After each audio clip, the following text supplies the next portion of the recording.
to a little Toby and a Wee Way, a little Scarface, a little Ghetto Boys. That's right. We're going to Houston tonight. We're talking Houston, the Houston Texans, the H-Town Down edition of touring the AFC South. And I'm not doing this show by myself tonight. I've got a Houstonian on the show with me that knows a little something about sports. His name is Mr. Cole Johnson. How you doing, man? I'm doing wonderful, Mike. And we've been talking about just collabing for a long time. Finally, we're doing it. So it's a pleasure, man, to share some platform, whatever it is, with you for the first time. I hear you, man. It's definitely good times. And of course, hello to Pablo. Tune in, stick around, Pablo. You might learn something about Houston. But those that don't know, I'm coming in through the HAPS app, and basically it allows you to broadcast multiple different places at one time, whether it be Facebook, Twitter, YouTube, Twitch, you name it, pretty much they got it. So yeah, definitely allows you to broadcast all at the same time and from one place. So, and hello to Brenda as well. But of course, this week, the H-Town Down edition, we're going to be talking about those Houston Texans. But first, we got to talk about the quick headlines of the week. And of course, one of those headlines, and I'm sure Titans fans are loving it and jumping up in the kitchen and hooting and hollering and whatever thing you can think of, they're doing right now because Isaiah Wilson is gone. He is the newest member of the Miami Dolphins. They actually traded him there for basically nothing. They're swapping 7th round picks. So, with all the trouble or the issues that he had, then John Robinson kind of calling him out, and then him saying about not wanting to be a Titan anymore. I mean, I'm pretty sure Titans fans are rejoicing at this point.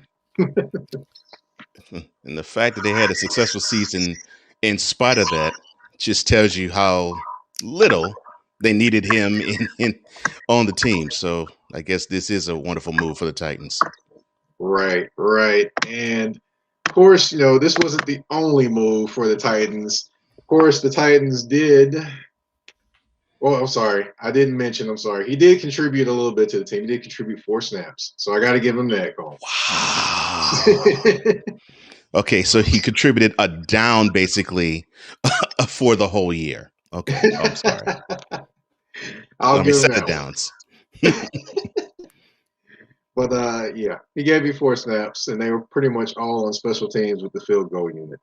Yeah. So, that wasn't the only news for the Titans. Of course, they did cut guy that they brought in from the New England Patriots. That would be Malcolm Butler. And this move saves them $10 million in cap space. They also cut Kenny Vaccaro, and that saved them $3.6 million in cap space. So either the Titans are bringing him back at a lower number, which that is probably highly unlikely because they would probably ask him to restructure, or they're going to be shopping for another corner opposite of the oft-injured 2020 version of Adoree Jackson. But Malcolm Butler was the best secondary member they had on the team. What? Wow. Okay, I get his money, but still, I mean, finding good corners is very difficult in the NFL these days. Yeah. I didn't understand it either, and from what I'm understanding, Adoree Jackson's number is pretty high too. So I'm trying to think, if I got to pick between either one, I think I'm going with Malcolm Butler because he's the proven commodity, and he's been pretty healthy during his career. But as his expression in this picture, he's probably saying, "What? Why? How?" But hey, it is what it is. It happened. He's gone, and so is Kenny Vaccaro. Also, on another bit of news, you've got no franchise tags for Jonnu Smith, which is the Titans' dynamic tight end. You got Will Fuller from your boys Mm-hmm. that didn't get a franchise tag. But the Jacksonville Jaguars seemed to find out they could franchise tag Cam Robinson, which for them, I I spoke to John Reed, who covers the team, Mm-hmm. and honestly, he would have rather have gone with somebody in the draft or free agency than franchise tagging him. He thought it was time to move on, and he didn't see any more upside. But you know, that just tells you where they are when it comes to Jacksonville. And Urban Meyer actually said he would like for him to be there for a long time. I mean, look, the Jaguars have put on a fire sale since 2018. So why not complete the deal since you have Urban Meyer as your new head coach now, as of what, 2 months ago? You might as well just clean the whole deck and start over. You Yeah, might as well do that. And as for Jonnu Smith, it's understandable.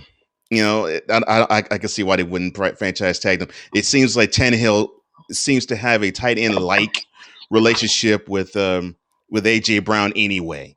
So you gotcha. know, yeah. And as for Fuller, the guy has sprinter speed, but how can I put this? Uh, your grandmother is probably healthier than he is. I mean, the dude, if he plays 8 games in a year, you'd be fortunate to have him on your squad for that year.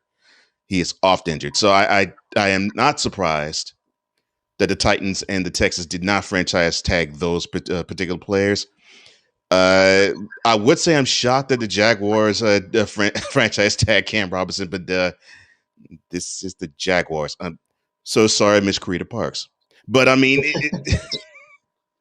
they make head scratching moves year round, and this is yet another example. Gotcha. And by the way, let me say thank you to Ted for the Got Talent Award, and thank you to Pablo for the high. I believe it was the high award he gave me. And welcome to the room, Ted. Welcome, Yassine. Welcome, just everyone, and thank you for coming in.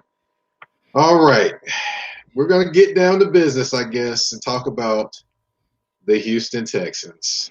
Do we have to really? Unfortunately, we do. But Okay.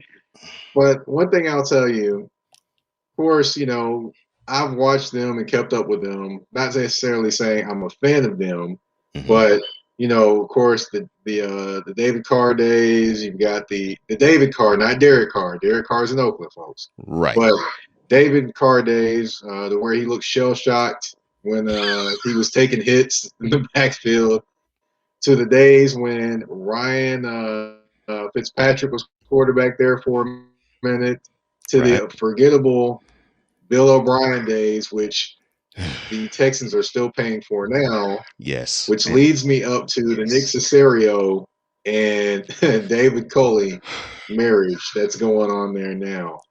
So what went wrong? What happened there? How did they get here?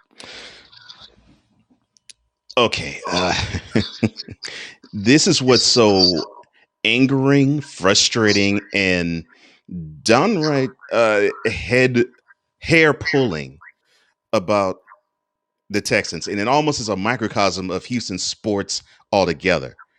Now, walk back with me until about this time, mid March 2018, and in the city of Houston, you had the Astros, who were just a few months removed from winning their first World Series. You had the Rockets, who were about to approach winning the most games they ever had for a single season, and for the first time in history, get home field advantage for the whole entire playoffs. And you had this team that, well, yeah, they finished 7-9, but the thing was they had a bright future with this number 4 guy. This guy that played 7 games at quarterback, and yes, number 4 is Deshaun Watson. I mean, he wowed people. In fact, the last game, the 2017 season before he got injured, he threw for over 450 yards against the Seahawks, and this was when the Legion of Boom was still there. So big things were supposed to happen. Well, for the whole city of Houston in terms of the sports franchises, but the Texans in particular, because you had a rookie quarterback going into his second year in his first NFL offseason, and everything seemed to be looking up. So then they win two divisional crowns, and they end up even winning a divisional, not division, a wild card round game against the up and coming Buffalo Bills. But here is where the problem started. You have an organization where the ownership, led by the late Bob McNair, now is led by his son, Cal McNair, who basically they play the hear no evil, see no evil, think no evil, speak no evil game. Well, I take that back. Bob McNair did say in 2017, during the Colin Kaepernick days of the kneeling, not kneeling thing, quote, "We can't let the inmates run the prison." Oh boy. Close quote. Ugh. So, other than those things, and having issues with some of the big time players, the ownership basically was quiet, and they took the Sean Diddy Combs approach in Bad Boys for Life. They basically were like, "Don't worry if I write rhymes, I write checks." That was their philosophy. That still is their philosophy. And then you have an executive who, how long ago was it? Until about 2 years ago, was an NFL chaplain in Jack Easterby. But this is Cal McNair's right hand man. So everything that goes on in the upper executive office, pretty much it falls under Jack Easterby's feet. Now, he did not have prior executive NFL knowledge before taking on such a big role for the organization. And it was proven in making the then head coach, Bill O'Brien, the interim general manager. And what did he do in his wonderful general manager stint? Well, he decided to trade away Jadeveon Clowney for two scout linebackers. I thought it was for peanuts. Well, heck, it might as well have been for peanuts. But now, I'm not saying that Clowney, is a world beater, but you look at that defense today with the Texans. You're telling me that Clowney isn't better than any of the 11 that suits up and goes on the field for the Texans now? So traded away Jadeveon Clowney for nothing. And by the way, in another deal, buy a first round draft pick. Then, in I guess you could say a decent deal, probably the best of the worst, he trades a first rounder to the Dolphins and he gets Laramie Tunsil in return. Now the offensive line of the Texans has been patchwork at best, porous at worst, and Tunsil, he's the best of the worst, but Tunsil is okay. It's not great. He's not bad, but is he worth a first rounder? No. So you had that, and then the coup de grace. So after this wonderful, earth-shaking wild card round victory against the Bills, the up-and-coming team, yes, the same Bills that the very next year, which was this past January, they went on to the AFC Championship game. They go on to Arrowhead. They play the Chiefs, and they're up 24-0 with 10 minutes to go in the first half. And you're thinking, yes, the Texans have arrived. And then the Chiefs put on a 51-7 thumping the rest of the game. The very next day, you know that interim general manager tag that Bill O'Brien had? Well, they scratched the interim tag and they made him a full-time general manager. And what did he do to celebrate being a general manager? Well, 2 months later, he decides to trade away, and I still can't believe this because it's about a year to the day that he did this. he decided to trade away Deshaun Watson's best target that he's ever had in the pros to date in DeAndre Hopkins. Now, what human being in his right mind will want to trade away one of, at worst, the top 5 wide receivers in the game? But he traded them away. Oh, and traded away a first-round draft pick to boot for David Johnson and a second rounder? Yikes. David Johnson, the guy who had a wonderful, wonderful campaign in NFL in 2016 and has been off into 2017, 2018, and 2019. But this is the guy that's going to help the Texans along and grow and grow and grow. See, the problem has been, well, you have to understand O'Brien. He came from the Patriots way and the Patriots system. And for those who don't know, Bill Belichick, the general manager and the head coach of the Patriots, he seems to run such a tight ship where he doesn't think that a superstar should rule the team. That basically no one is above whatever the logo is. For them, it's the Minuteman. For the Texans, it's the Toro. So no one's above the Toro, and the buck stops with the head coach / GM. And if you don't believe me, look at the pocketbooks, because very few people will earn more money than the coach. And the general manager aspect and the front office aspect of the team thought like the Patriots did. Okay, well, we'll try to get by with guile. We'll try to get by with intelligence. We don't necessarily need to have the most athletic people on the field, but let's have the smartest people on the field, and let's have them be cost effective. Well, 0-5 start to this cost-effective Texas 2020 season, and bye-bye O'Brien.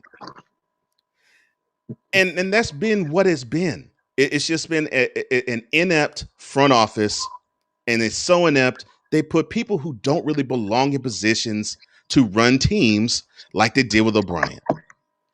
Well, and it's sad that in the 3 years since then, we've seen a team that looked like it had a whole lot of promise to now they are the worst team in the league. And it's sad to say that. I hear you. And I got, I think Antoine's on the same. I've got Antoine Smitty Smith that's in the building. And, of course, he has that comment for you. You know, oh, boy. Yeah, and then this one too, just to give it a little bit more icing on the cake, a little bit here. Yeah, 100, 100, 100, Smitty. Exactly. That's exactly what he tried to pull. Mm-hmm. Yeah, he just got to realize there's only one Belichick, but you know, boy.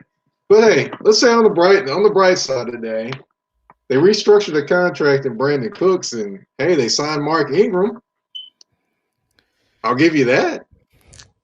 Bright side in Texans right now is an oxymoron. But, I mean, oh, I'm so sorry. I forgot to I glossed over that. So the replacement for DeAndre Hopkins is Brandon Cooks. Now, does anybody out there think that Brandon Cooks measures up to DeAndre Hopkins' talent? I don't think so. I'm not saying that Cooks is bad. But Cooks would be a great number 2 to someone like a Hopkins, but not a number 1. And he has to be a number 1 receiver in this team for any success to happen, unless they actually decide, oh, well, we actually want to compete for a championship. It's ridiculous. Well, hey, at least you get this. At least you might get this celebration from Mark Ingram when he gets there. You see that? Roundhouse kick? You'll see it one more time. Yeah, there we go. Yeah, at least you might get that celebration there. But, you know, definitely. It won't be because of a celebration. You only paid him $3.6 million, I believe, is what you paid him. And then let's see, hold on. Then I've got one other guy. But, you know, of course, we talked about Deshaun Watson and all the things that happened But then you also had a certain particular gentleman walk out the door this year, and after he asked to be let go, and that's Mr. J.J. Watt. So I don't know if people are happy he walked out the door, sad he walked out the door, or what when it comes to him, because I know he's always injured about every year. But he's still one of your best defensive players. That's what's kind of crazy about all of it. Him and Whitney Merciless. Well, here's how true your statement is. Watt, who, yeah, he was injured this past year, had the most sacks, had the most quarterback hurries, had the most tackles for loss. So, right there, you're losing unquestionably not just the leader of your team, but the best defender your organization's ever had, and the best your organization's had at least by far for the last 10 years. Gone. And was he in 2020 his 2012 to 2015 self? No. And is he on the right side of 30? No. But you best believe he'll give you the best effort possible. And I get it. Uh, and he felt as though, okay, I think I have done as much as I can for the organization. I think I need to go. And to me, I actually laugh because I think it was a slap in the face to the Texans for Watt to sign with the Cardinals and not with the Super Bowl contender like the Steelers or the Packers or the Seahawks or the Chiefs. Because I really do believe that was an indictment against, again, the pristine front office of the Houston Texans, the wonderful culture that they lead and set. That to me, the most identifiable figure of the Texans in its 20-year history of the team decides, nah, the coach is so bad, I need to get out of here. That is how bad it is. Oh boy, that's all I can say is oh boy. And he's going to the Cardinals, and that just makes it even more interesting to me. And I'm like, okay, I understand the Texans were bad, but you're heading to the Cardinals, and the Cardinals aren't necessarily Super Bowl contenders Mm-mm. where they are themselves. So that's why I'm kind of perplexed by that one, but I don't know. It just it's interesting. I didn't expect him to say he was going to play the Arizona Cardinals, but I will say him and Chandler Jones will be pretty scary together, That provided would both be of them great. can actually stay healthy. That would be a great tandem. Yes, I agree. That would be a great tandem. And I agree with you, Smitty. And I said this. I said this on my show too. I said this on my show as well. That pretty much it was Hopkins, who's now a Cardinal, and Vance Joseph, who now was the former Broncos head coach. Now he's the defense coordinator for the Cardinals. That had two of the biggest reasons to why he decided to go there. So I got the personal angle, the hunting for the ring angle. Not quite, but hey, I might be wrong. We might be wrong. That's true. That's true. We might be, but you know, we could we've gone further into the show, but you know, for just a little bit more, we gotta dive into Mr. Deshaun Watson. I mean, he owed this play right here. I mean, this play right here. I mean, I don't know if he got a lot of blocking or not. He's just running around, yada yada yada yada yada. Then boom, throws it. He pretty much dodges all of Green Bay's pass rush and then throws a touchdown. So, to me, it's almost like they didn't want to help him be successful. To me, when you bring in Brandon Cooks, which Brandon Cooks had a very solid season. He's just Yeah, not number one. Then you exactly. had bring in Randall Cobb, and then you have Okay. Will Fuller, which is kind of injured. Mm-hmm. Yeah, I'm up still and stuck down. on the Brandon Cobb. The Brandon Cobb signing. I mean Randall Cobb. I'm Randall sorry, the Cobb. Randall Cobb signing. I'm still stuck on that one, and I couldn't understand why. But again, I'm not the GM, and we've already talked about the front office there. So Yeah, with that was Deshaun Watson, yeah, that was of Bill course, O'Brien's question. as it's been said, he wants out of Houston. Hmm. Um, being that you're from the area, Houston Texans, what do you think of the mess that's going on just between him talking and saying he wants out, and then you have the coach and the general manager saying we're not trading him and he'll be a Houston Texan?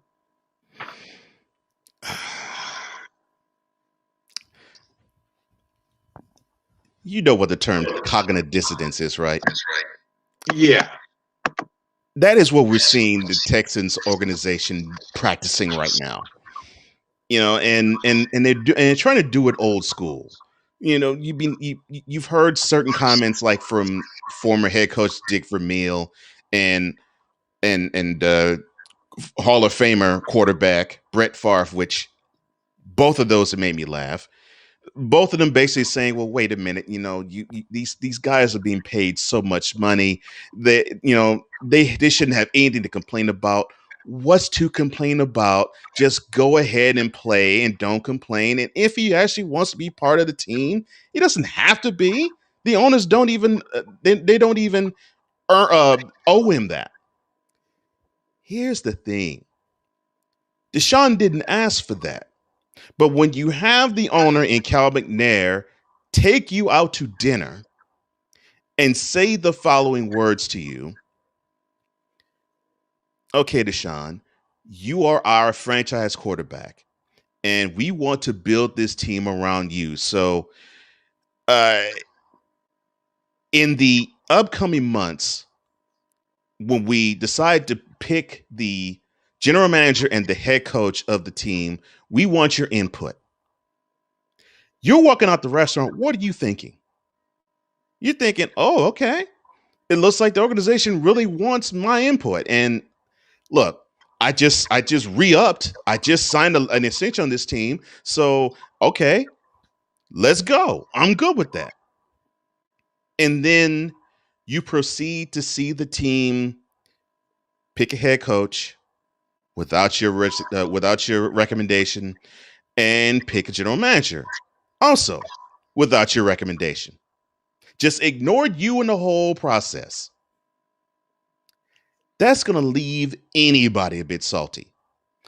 And so you had that, and you had on top of it a good relationship that Watson did have with Bill O'Brien, the head coach, not the general manager. And they didn't consult him when he left, or I should say when he got fired. He did deserve to be fired, but they should have at least gave him a heads up on that. And then you throw on top of it the team getting worse and worse talent wise, and he sees a DeAndre Hopkins leaving. He's now seeing a JJ Watt leaving. He saw a Jadeveon Clowney leaving. And what are you supposed to think? And in the clip you showed, and I'm so glad you showed it, here's a guy who this past year threw for over 4,800 yards. The touchdown interception ratio was almost 5-1, 33 touchdowns to 7 interceptions, 70% completion rating, and had the highest completion per yardage per catch. Now, normally when you have those stats, you're talking Drew Brees 2009, you're talking Steve Young 1994, you're talking uh, Aaron Rodgers 2010. And if you want to know why I mentioned those years, those quarterbacks led their teams to championships with those types of stats. Deshaun, 4-12. So that tells you a whole lot right there. In fact, that clip also tells you the two best offensive linemen he has are his right and left feet. So it's a mess, man. It's a mess. And if I'm Deshaun, I want to get out while the getting's good, because they don't look like they want to improve, and they don't want to hear what I have to say. They don't even entertain what I have to say. Other than I want to leave, then they want to say, well, yeah, we hear you want to leave, but no, you got a good here, you got to stay here. No, no, Mhm. it's maddening. Right. And while we're talking about it, I believe my buddy Ted here is already trying to say where he needs to go. Goodness, Ted. He does. I will say this though. He does actually like Robert Saleh. He does like Yeah, Saleh. yeah. Hmm.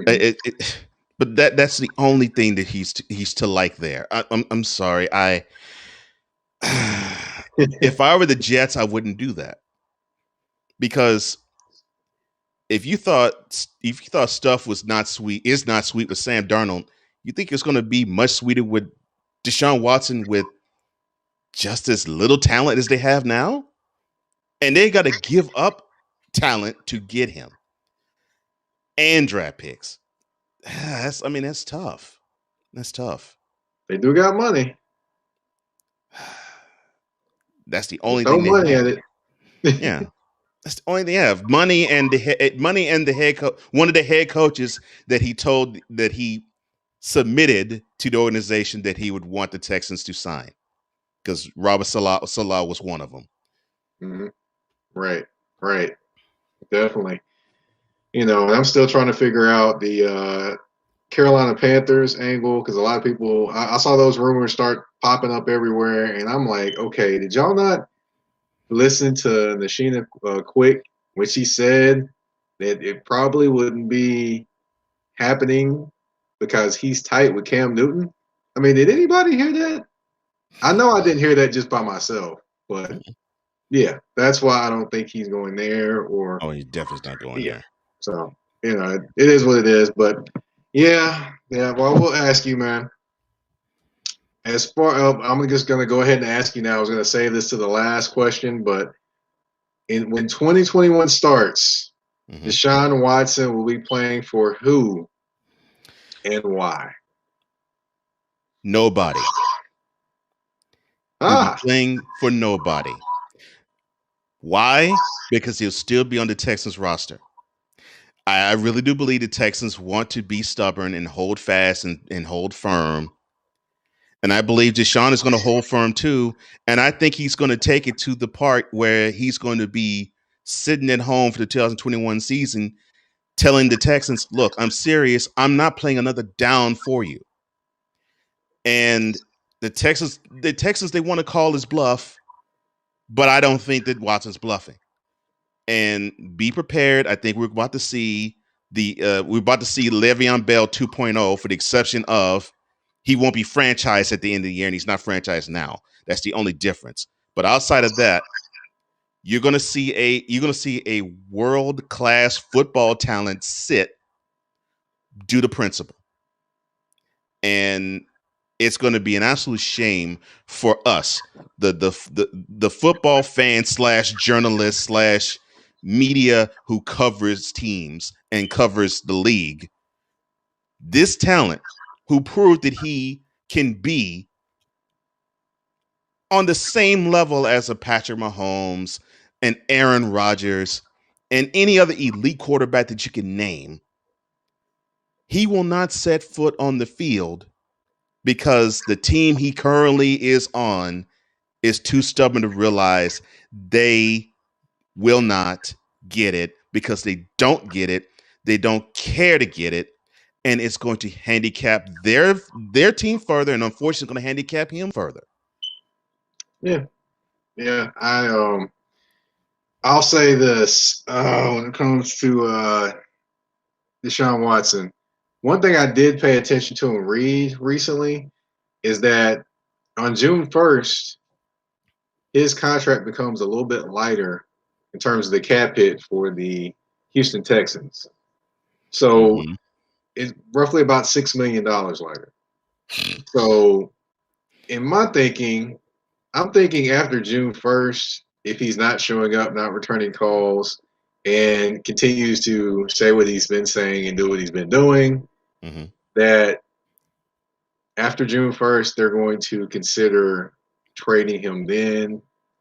And, if I was a team like, say, the San Francisco 49ers, I would be picking up the phone, even though they have said they want Jimmy G and that Jimmy G should be there, but I'm not for sure that happens. And then also, I mean, I wouldn't be shocked if the Jets throw everything in the kitchen sink at Deshaun Watson and the Texans. To be honest. I wouldn't be surprised if other teams threw the kitchen sink, the the bathtub, the toilet, the sink, Pick the whole bathroom. and the tile toward the Texans for Deshaun. I would not be surprised. Like Dan Orlovsky last month saying, if I were the Giants, I'd pick up the phone now and say, look, I'll give you 2 first rounders, Saquon Barkley and Daniel Jones for him. I'm like, oof. Here's the issue though that I see here. If the Texans wait all the way until June to pull their trigger, this would be in the team's favor that wants him because they will not have to give up as much. Exactly.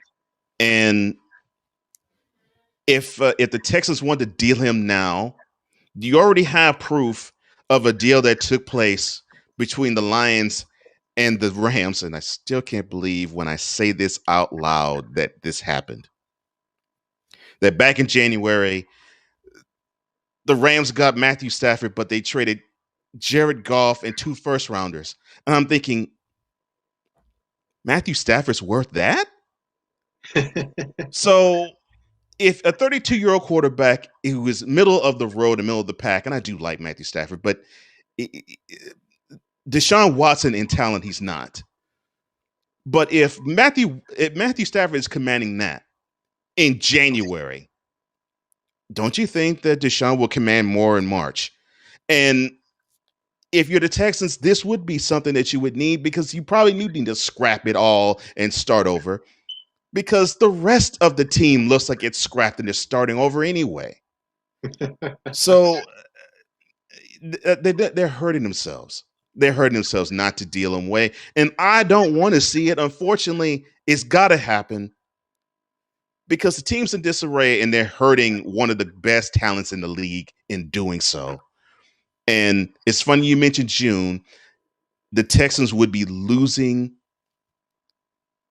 leverage and possibly losing talent in having to think about dealing them. But I mean, they're standing firm as of now, March 11, 2021. They're saying we ain't dealing you. So if you calling, we ain't answering.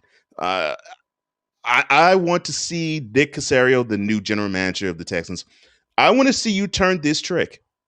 I want to see you convince Deshaun Watson, a guy that will be in his prime starting this fall. I want you to convince this guy, you know what? The Texans have been horrible, but it's a new day. We got a new head coach in David Culley, a black guy. The corner will be turned. They heard you. We have a black head coach. You have me here. And look, the front office gets it. Jack gets it. Cal gets it. They they messed up. They stepped in it. They want to earn your trust back. I want to see you, Nick, turn that trick because it's not going to happen, my friend. The bridge Scrap is it. over. Yeah, scrap it. Yeah, the bridge is over. Scrap it. Get some talent for Deshaun and start over. Consider yourselves consider yourselves like the 0-16 Lions before they got Matthew Stafford, because that is what the Texans are right now. It's Yep. unfortunate. And actually, Matt Stafford actually had more talent around him than what he Yes, had, even with Detroit. 100%. Yes, yes. So I'll say this. Definitely we got comments over here. We got one comment from Charles Petrie. Of course, I mentioned the Jets, and of course, him and Ted are going back and forth between the Jets, and I don't know if Charles is a Lions fan or who's he's a fan of, but he said the Lions will win their first Super Bowl before the Jets win their second. Mm. Yeah, I forget. Everybody forgets the Jets have won Yeah, with Joe Super Bowl Namath three, where he called his shot. But Super Bowl three. Yep. yep, yep, and he wore the mink on the sideline, and of course now he's in commercials talking about Social Security and everything. I don't know if you've seen those on TV, but if you watch the Weather Channel one time, you'll see that commercial probably about 20 times in one day. So, Mm-hmm. but yeah, there's a lot of people that want Watson, and honestly, you know, by the day, the value of that they're going to get for him goes away. It gets lower and lower and lower. That's Yeah. why I don't think they're going to get the same value that Mm-mm. the Detroit Lions got for Matt Stafford. I I agree. don't think they will. I don't think I they agree. will at all. I never thought that from the beginning. So, a lot of people were telling me I'm crazy. Like, if they got 2 picks and a quarterback for him, you can only imagine what they're going to get for Deshaun Watson. I'm like, okay, I understand that, but they're going to wait till the last minute, and it's not even going to be draft picks this year. It's going to be draft Exactly. picks in 2022. Exactly. So that's why I keep telling people it's not going to be a draft pick this year. The longer And they wait, it's not going to happen. and that right there is why I say that Deshaun's going nowhere. Unfortunately. Gotcha. Dang, man. We kind of went a little bit all over the place, but I'll say this. At least you got to look forward to, a little Mark Ingram and a little Randall Cobb, a couple SEC guys, trying to revive Houston Texans football. I honestly, you've got the ageless wonder, Whitney Merciless, which he's not the ageless wonder. I just want to call him that today. Mm. Then you have, let's see, you got Eric Reed's brother playing safety, so that's not bad. But Good Lord. even though he did kind of trip over his feet a couple times this year trying to make play. But hey, I'm not saying I wouldn't have in the open field if somebody was trying to juke me either. I just was saying, I'm just saying. But it just it'll be definitely an interesting year so far in the Texans, and I'll say this for everyone listening: this is part one of the H Town Down edition. I believe I'm going to give you all an edition on Tuesday next week. And I'm actually going to be bringing a guy that is actually right there in Houston, talks about the team as well. So I guess I like Houston so much. And, Houston's such a big city that when you tour it, you got to take a couple days just so you can take in everything. So I'm going to give this show a couple days so we can take in everything in Houston. We can talk about how Laramie Tunzel is the best false starter as offensive lineman in the NFL. Oh Lord. I'm sorry, man. I had to talk about it. I can't help it, man. He just rocks back and forth. I have no idea why he does that, Mm-hmm. but he does it every game. Yeah. But definitely that, and of course we can go into what they can do potentially in the draft, which that starts at the second or third round for them. So For the third year in a row. yeah, yeah, that'll way Bill O'Brien. That'll way Bill O'Brien. That'll way to make it happen. Yeah. This edition of Grassy for Straws is brought to you by touring the AFC South. Oh man. But man, hey, thank you for coming on. I want to, go ahead and give everybody the ways they can get in touch with you, the ways they can hear you, as well. Just go ahead. The floor is yours, man. All right. Well, if you want to get at me or get in contact with me, my email is Cole, that's COLE at colesports with a Z.com. And look, I'm simple. If you want to see me or hear me or get any takes of the Texans or any other thing around sports, because I'm not just Texans, I'm all about professional sports and some collegiate as well. All you have to do is go onto YouTube. It's youtube.com/C/Cole Sports. How did I know that was coming? Yeah, thank my wife. 5 years of this. And we did have another guy to come in and say Charles actually had a question. He's actually coming from Canada, so Mm, he actually had a question, I guess, for us. One of them, will Andrew Luck have anything to do with football other than playing? I mean, he's done. No, he's no, done. He's he's done. gone. Well, Yeah, I take that back. If he has anything to do with football, it would probably be it would have to be executive related. But playing, he's not gonna play. yeah. Costanzo. At the end, Costanzo was talking about that and him playing with his kids and all those type of things these days. So, Hmm. I mean, I'm pretty sure he's got enough money, and plus, Yeah. I mean, it wasn't like he didn't come from any money to begin with. So, Yeah, his father played in Houston actually. So yeah, right, and it was a successful, very successful businessman too. later on, yeah. Yeah. I love So, Luck. Hmm. and he asked no coordinating even. I'm like, nah. I don't see Andrew Luck ever being a coordinator. Yeah, No. and speaking of Houston, yeah, Luck.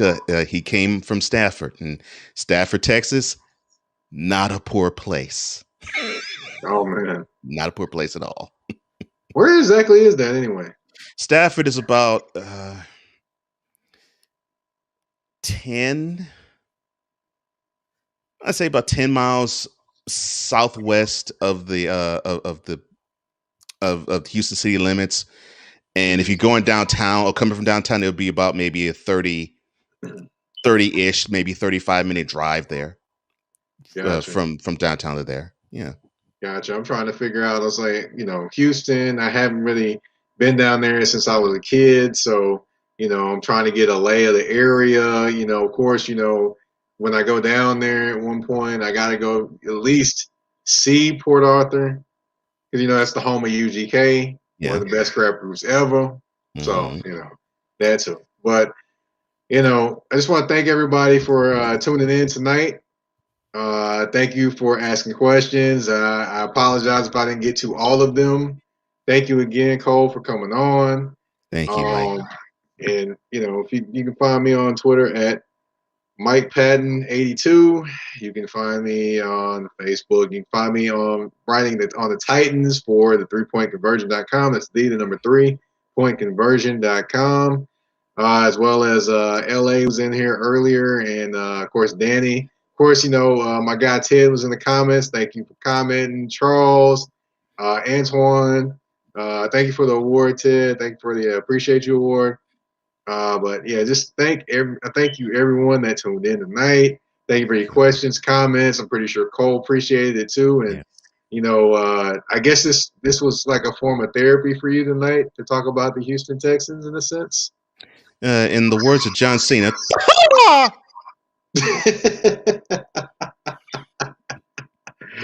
All right. Well, thank you everyone for tuning in. This has been Touring the AFC South with your host, Mike Patton, featuring Cole Johnson, and we're out.